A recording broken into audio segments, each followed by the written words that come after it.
बिल्लाहि मिनश्शैतानिर्रजीम बिस्मिल्लाहिर्रहमानिर्रहीम। अस्सलाम वालेकुम स्टूडेंट्स, मैं हूं doctor Ghulam Ahad with doctor Ahad academy के साथ। डियर स्टूडेंट्स, आज के वीडियो लेक्चर में मैं क्लास 9 केमिस्ट्री चैप्टर नंबर 1 में जो हमारा आज का टॉपिक है वो है कंपाउंड। कंपाउंड क्या है, कंपाउंड की डिफिनीशन क्या है और इसके साथ साथ कंपाउंड की एग्जांपल्स क्या है। तो आइए चलते हैं अपने टॉपिक की जानिब कि कंपाउंड की डिफिनीशन क्या है। स्टूडेंट्स, कंपाउंड वो केमिकल सब्सटेंस है जो दो या दो से ज्यादा एलिमेंट्स की कॉम्बिनेशन से बनती है। जब दो या दो से ज्यादा एलिमेंट्स आपस में केमिकली एक फिक्स रेशो के साथ कंबाइन हो जाए, इसी कॉम्बिनेशन की वजह से जो या इसी कॉम्बिनेशन के रिजल्ट में जो केमिकल सब्सटेंस बनता है वो केमिकल सब्सटेंस कंपाउंड कहलाता है। यानी हम कंपाउंड को इस तरह डिफाइन करेंगे कि when two or more than two elements combine chemically in a fixed ratio, it's form a compound। यानी जब दो या दो से ज्यादा एलिमेंट्स एक दूसरे के साथ कंबाइन होते हैं केमिकली कॉम्बिनेशन, वो एलिमेंट्स आपस में केमिकली कंबाइन होते हैं लेकिन वो कॉम्बिनेशन एक फिक्स रेशो की वजह से होती है। जब एलिमेंट्स एक दूसरे के साथ केमिकली कंबाइन हो जाए बाय अ फिक्स रेशो। इस डिफिनीशन में अगर आप देखें, इसमें टू और more than two elements combine होते हैं केमिकली, लेकिन ये chemical combination by fix ratio होनी चाहिए। जब एलिमेंट्स एक फिक्स रेशो के साथ केमिकली कंबाइन हो जाए और इस कॉम्बिनेशन के रिजल्ट में जो फेवरेट कंपाउंड या जो सब्सटेंस बनता है उसी सब्सटेंस का नाम है कंपाउंड। यानी when two or more than two elements combine chemically by a fixed ratio, it's form a compound। For example अगर आप देखें वाटर क्या है? वाटर एक सब्सटेंस है जो कंपाउंड कहलाते हैं। अब वाटर हाइड्रोजन और ऑक्सीजन की कॉम्बिनेशन से बनती है।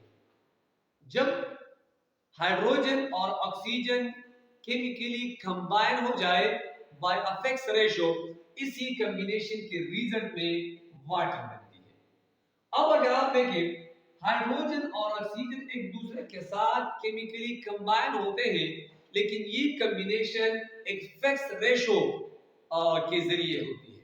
दोनों के दरमियान एक फिक्स रेशो का होना जरूरी है। मसलन हाइड्रोजन का एटॉमिक मास है 1 और ऑक्सीजन का एटॉमिक मास है 16। सो इस इक्वेशन में टोटल नंबर ऑफ हाइड्रोजन है 2, so 2 multiply by 1 and oxygen is equal to 1, so 1 multiply by 16। Hydrogen का एटॉमिक मास है 1, यहां पर 2 हाइड्रोजन है। ऑक्सीजन का एटॉमिक मास है 16, यहां पर 1 हाइड्रोजन है। तो 2s are 1 is equal to 2 and 1s are 16 is equal to 16। अब इसको हम सिंपलीफाई करेंगे तो इसको हम 2 पर डिवाइड करेंगे और 16 को भी 2 पर डिवाइड करेंगे तो इसके रिजल्ट में आएगा 1:8। यानी जब हाइड्रोजन ऑक्सीजन 1:8 फिक्स रेशो के जरिए एक दूसरे के साथ कंबाइन होते हैं, इस कॉम्बिनेशन के रिजल्ट में वाटर बनती है। और वाटर क्या है? ये एक कंपाउंड है। तो याद रखें स्टूडेंट कि वाटर बनने के लिए हाइड्रोजन और ऑक्सीजन के दरमियान 1:8 का होना जरूरी है। अगर ये फिक्स रेशो हाइड्रोजन और ऑक्सीजन में मौजूद हो तो इसके रिजल्ट में कंपाउंड बनेगा। अदरवाइज अगर ये रेशो मौजूद ना हो तो कंपाउंड कभी भी नहीं बनेगा। इसके रिजल्ट में जो दूसरे किस्म के कंपाउंड्स है वो कंपाउंड बनेगा। अब दूसरा एग्जांपल अगर आप देखें, formation of carbon dioxide.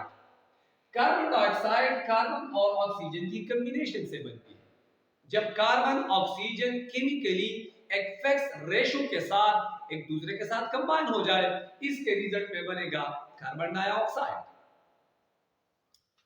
Carbon का एटॉमिक मास है 12 और ऑक्सीजन यहां पर 2 है, सो ऑक्सीजन का एटॉमिक मास है 16, यहां पर 2 ऑक्सीजन है, सो 2s are 16 is equal to 32।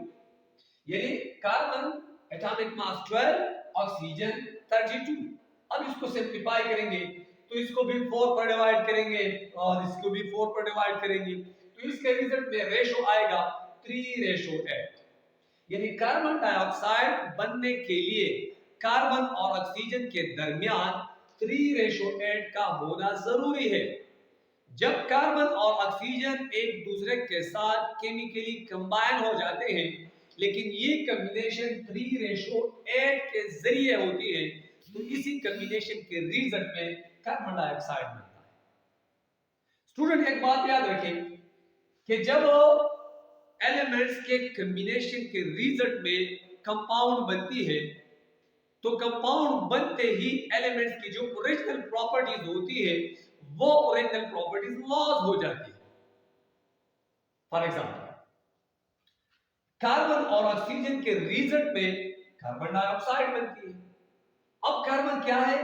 Carbon Coke है और ये सॉलिड फॉर्म में मौजूद होता है। ऑक्सीजन क्या है?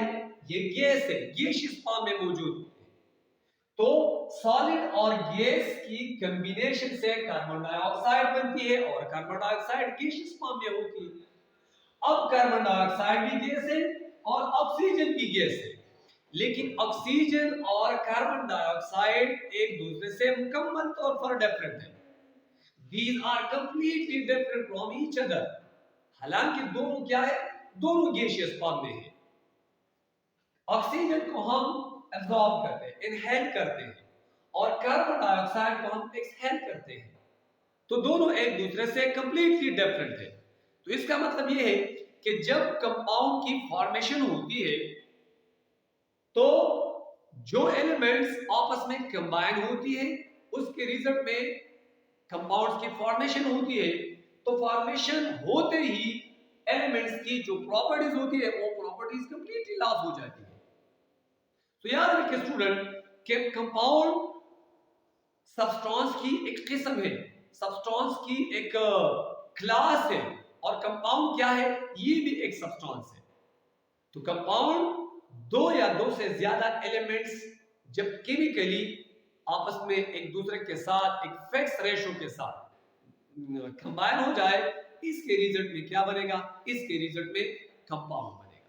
तो हम इसको इस तरह डिफाइन करेंगे लास्ट में कि when two or more than two elements combine chemically by a fixed ratio, it's form a compound. For example H2O, for example carbon dioxide, etc. तो इस किस्म की कॉम्बिनेशन को कहते हैं कंपाउंड। तो ये रहा आज का हमारा टॉपिक। इंशाल्लाह नेक्स्ट टॉपिक के साथ हम दोबारा हाजिर होंगे। तब तक के लिए इजाजत दीजिए। अल्लाह।